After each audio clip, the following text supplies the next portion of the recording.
Баршаңызға қайырлы күн достар, менің арнама қош келдіңіздер. Мен сіздермен өте жұмсақ үлпілдеп тұратын итальяндық пирогтың рецептісімен бөлісетін боламын. Пирогтың құрамы өте қолжетімді, әрбір ас үй ханшайымның үйінен табылатын азық-түліктерден тұрады. Және де бұл пирогтың тағы да бір ерекшелігі, ешқандай таразыны қажет етпейді. Ең алдымен 2 жұмыртқамызға 12 ас қасық қантымызды салатын боламыз. Пирогты кейде 12 қасық деп те атайды, себебі бұндағы ингредиенттердің барлығы 12 қасықтан тұрады. Пирогтың жасалуы өте оңай, сіздерге де жасап көруге кеңес беремін. Өте тез дайындалады. Қазіргі кезекте жұмыртқалы массамызды венчикпен немесе миксермен жақсылап көпіргенге дейін араластыратын боламыз.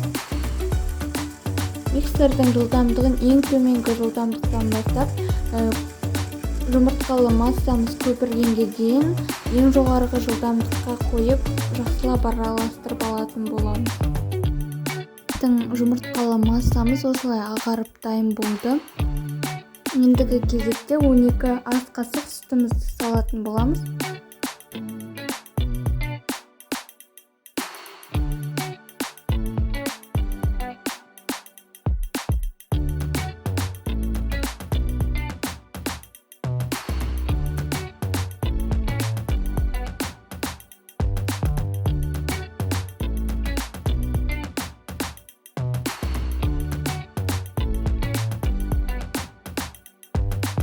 Ендігі кезекте 12 ас қасық сұйық майымызды қосатын боламыз.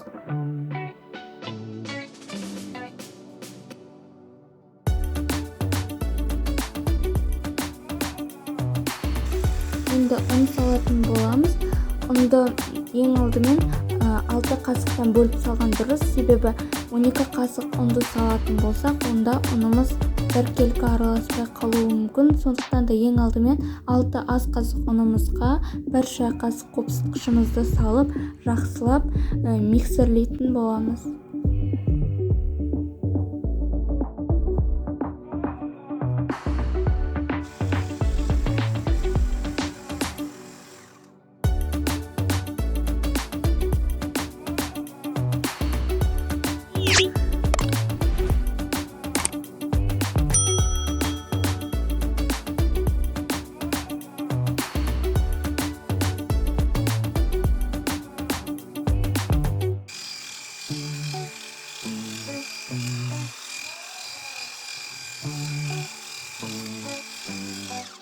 Мінекей біздің пирогымыздың қамыры дайын болды. Осындай біркелкі қамыр шығуы тиіс.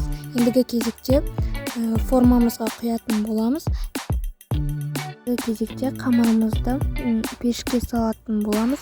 Ең алдымен пешімізді қыздырып алуымыз міндетті, себебі пирогымыздың көтерілуі осы пешіміздің қызып тұрғанына байланысты болады.